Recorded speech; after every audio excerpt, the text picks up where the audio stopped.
은혜와 사랑이 풍성하신 주여와 하나님, 오늘도 저희들에게 새날을 허락해 주셔서 감사합니다.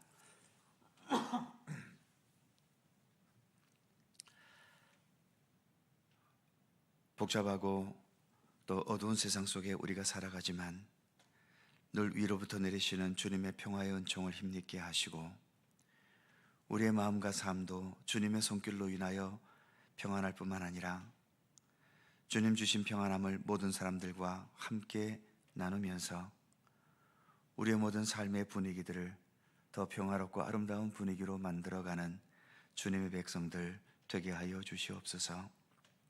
화평케 하는 자는 복이 있나니 그들이 하나님의 아들이라 일컬음을 받게 될 것이라 말씀하신 것처럼 하나님의 자녀다운 또 하나님의 백성다운 아름다움과 평화로움과 또 진실함과 또 믿음의 굳건함이 언제나 우리 가운데 온전히 세워질 수 있도록 우리 가운데 늘 함께하여 주시옵소서.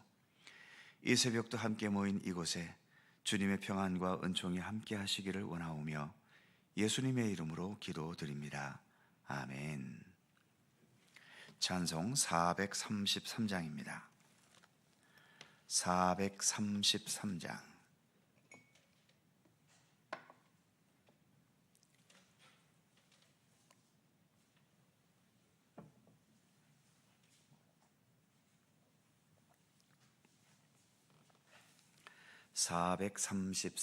함께 찬송합니다. 귀하신 주여 날 붙드사 주께로 날마다 더 가까이 저 하늘 나라 나 올라가 구주의 품 안에 늘 안기어 영생의 복 받기 원합니다.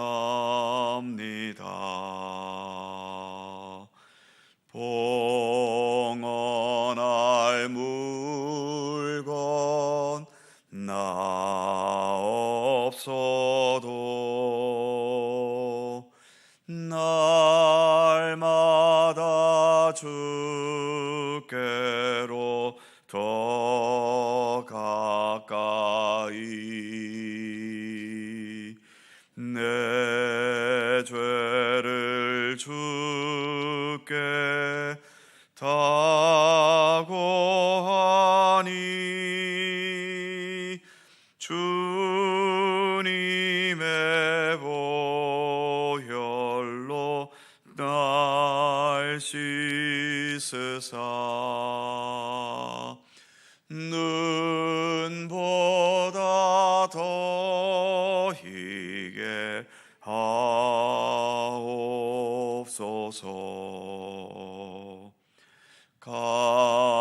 간악한 마귀 날 꾀어도 주 예수 앞으로 더 가까이 이 세상 속함 그 허영심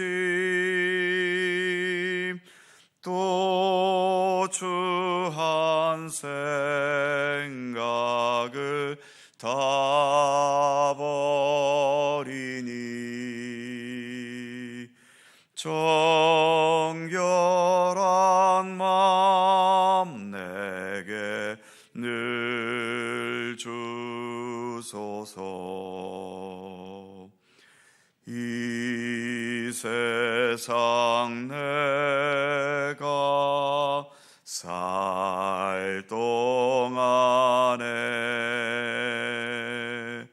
주 주께로 날마다 더 가까이 저 배는 천국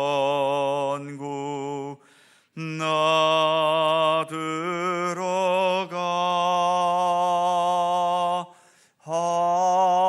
한없는 복락을 다 얻도록 풍성한 은혜를 주옵소서.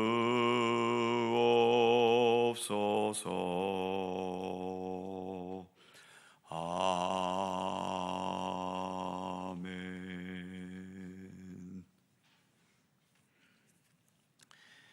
민수기 15장 32절입니다. 구약성경 221면 민수기 15장 32절에서 36절까지의 말씀입니다. 5개의 절을 다 함께 한 목소리로 봉독합니다.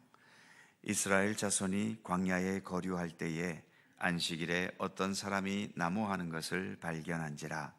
그 나무하는 자를 발견한 자들이 그를 모세와 아론과 온 회중 앞으로 끌어왔으나 어떻게 처치할는지 지시하심을 받지 못한 고로 가두었더니 여호와께서 모세에게 이르시되 그 사람을 반드시 죽일지니 온 회중이 진영 밖에서 돌로 그를 칠지니라.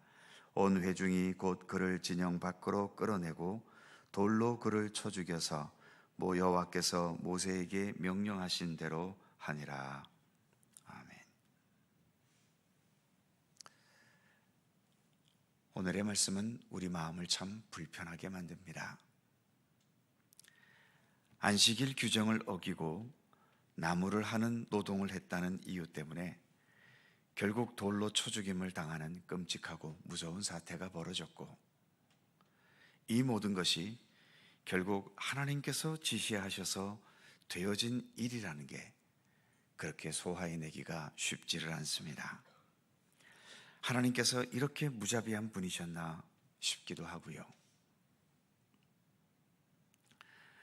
법이라는 것은 기계적으로 천편일률같이 적용될 수는 없습니다. 도둑질을 했다 해도 가진 게 많은데도 돈 욕심 때문에 도둑질한 것과 굶을 지경이 되어서 기본적인 생계를 위해 도둑질한 것을 같은 죄질로 적용할 수 있겠습니까? 분노와 증오로 이웃사람을 죽인 것과 총알이 빗발치는 전쟁터에서 어쩔 수 없이 적에게 총을 쏴 죽인 것을 같은 살인죄로 볼 수 있겠습니까? 군인들에게 군인으로서 규정이 가장 엄격하게, 그리고 보통 쓰는 말로 가장 빡세게 적용되는 곳은 처음 들어가는 신병 훈련소일 겁니다. 군대 생활 중에 가장 힘든 곳인 거죠. 그런데 군대 생활 내내 신병 훈련소처럼 군대의 법이나 규정을 엄격하게 적용한다면 아마 대부분 군인들은 버티지 못하고 탈량해버리고 말 겁니다. 지금 이스라엘 백성들의 상황은 가나안 정탐에 실패해버렸죠. 그래서 2년 만에 끝날 수 있는 광야 생활이 40년으로 연장돼 버렸습니다. 시내산에서 주신 율법의 말씀, 이 율법의 말씀을 받은 지도 얼마 되지도 않는데 가나안에 들어가는 것을 실패하는, 그래서 여러 가지 면에서 위기와 어려움의 상황인 것은 분명합니다.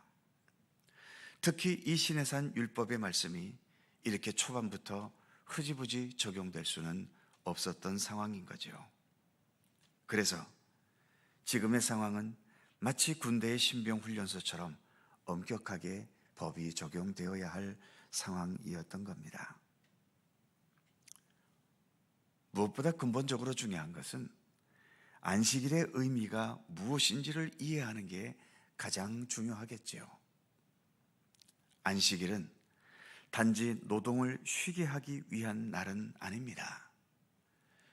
우리의 몸이 쉬기도 해야 하겠지만 그보다도 우리 사람이 사람의 노력과 노동만으로 살아갈 수 있는 게 아니라 전적으로 하나님의 손길 속에 살아가고 있음을 인식하고 확인하고 고백하는 날이어야 했습니다.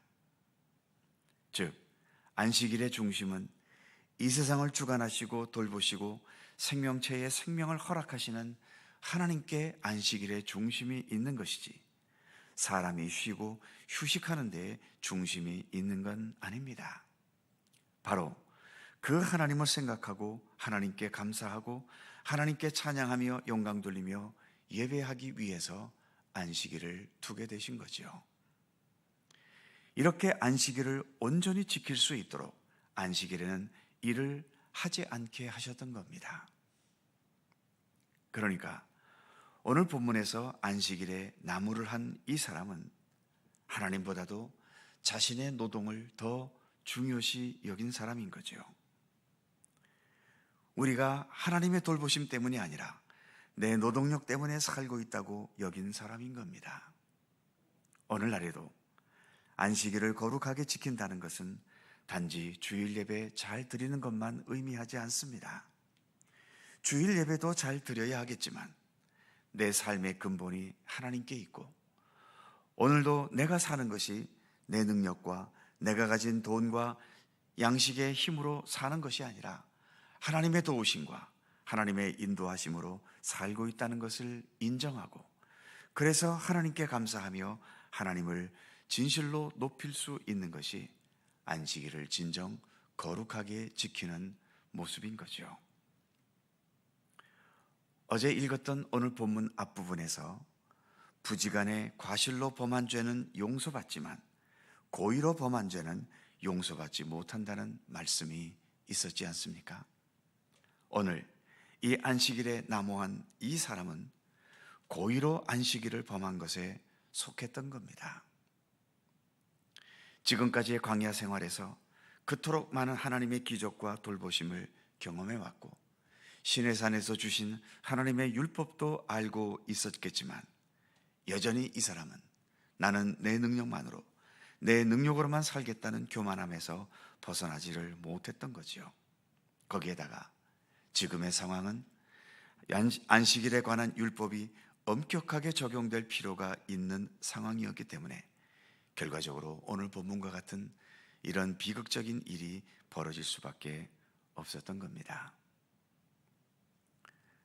우리는 오늘 이 본문 앞에서 하나님의 말씀과 명령은 쉽게 생각하고 소홀히 여길 게 아니라는 것을 다시 한번 깨달아야 합니다.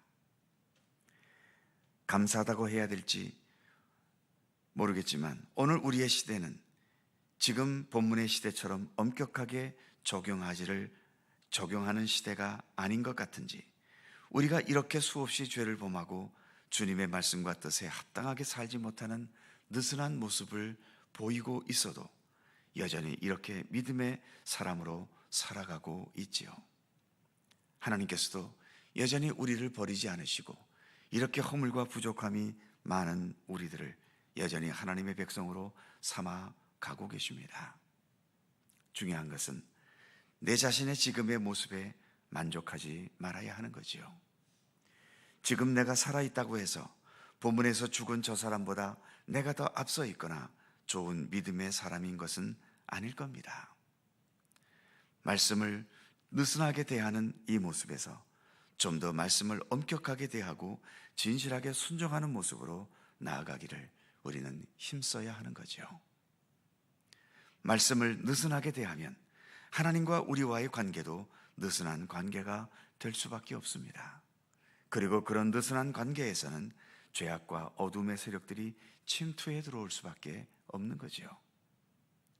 반면 말씀을 엄격하게 대하면 그만큼 하나님과의 관계는 더 가깝고 더 든든해지고 그만큼 죄악과 어둠의 세력은 틈타지 못하게 되는 거지요. 오늘 우리가 불렀던 찬송, 날마다 주께로 더 가까이.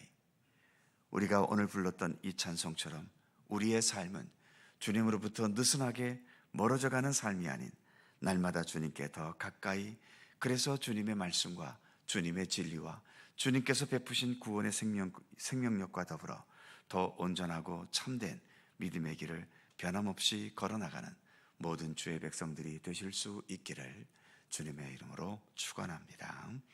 기도하겠습니다.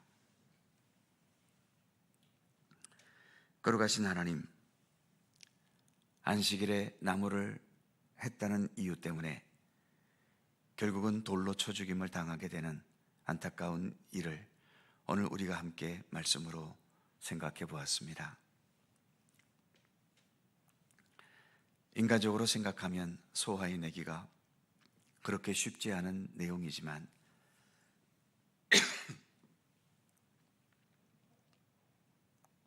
그만큼 우리는 하나님의 말씀과 하나님의 명령과 소홀하게 거리를 두고 살아가야 될 사람들이 아니라 더 말씀과 가까이, 그리고 말씀을 내 자신에게 좀 더 엄격하게 적용시켜 가면서 하나님께서 말씀하시고 뜻하신 바대로의 진실한 하나님의 백성으로 살아가며 자라가야 할 믿음의 과제가 우리에게 여전히 있음을 오늘의 말씀 앞에서 다시 한번 깨닫게 해 주시옵소서. 이 정도만 믿으면 되었다라고 하는 그 한계선을 정하지 않게 하시고 우리가 그리스도 장성한 분량에 이르기까지, 그리고 주님을 위해 죽을 수 있을 정도까지 우리의 믿음이 더 견고히 세워져 갈 수 있도록, 그리고 그렇게 우리의 믿음이 자라가고 성숙되어 가는 그러한 경건의 노력을 조금도 포기하지 않게 하시고 내 생명 다하는 그날까지 우리가 가야 할 믿음의 길을 더 성실하고 더 진실하게 걷기를 힘쓸 수 있는 모든 주의 백성들 되게 하여 주시옵소서. 이렇게 사순절 기간 새벽을 밝히며 주님 앞에 나와 기도하는 우리 모든 성도들의 간절한 기도를 하나님 기억해 주시고, 무엇보다 주님을 향하여 살아가기 원하는 우리의 믿음의 의지를 우리 하나님께서 받아주시기를 원하옵고 기도합니다. 내 믿음처럼 될지어다라는 말씀처럼 우리의 믿음의 의지만큼 더 진실하고 견고한 하나님의 백성들로 온전히 자라갈 수 있도록 저희들을 붙들어 주시옵시고, 그래서 그리스도의 장성한 분량에 이르기까지 우리가 성장하며 성숙해가면서 더 좋은 믿음의 영향력을 내 자신에게 뿐만 아니라 모든 사람들에게 나타내며 살아갈 수 있는 주의 백성들 되게 하여 주시옵소서. 오늘도 새날을 주셔서 감사합니다. 오늘 하루도 주님과 함께 동행하는 복된 한 날이 되도록 인도하여 주시옵소서. 여전히 복잡하고 시끄러운 이 나라와 이 민족과, 그리고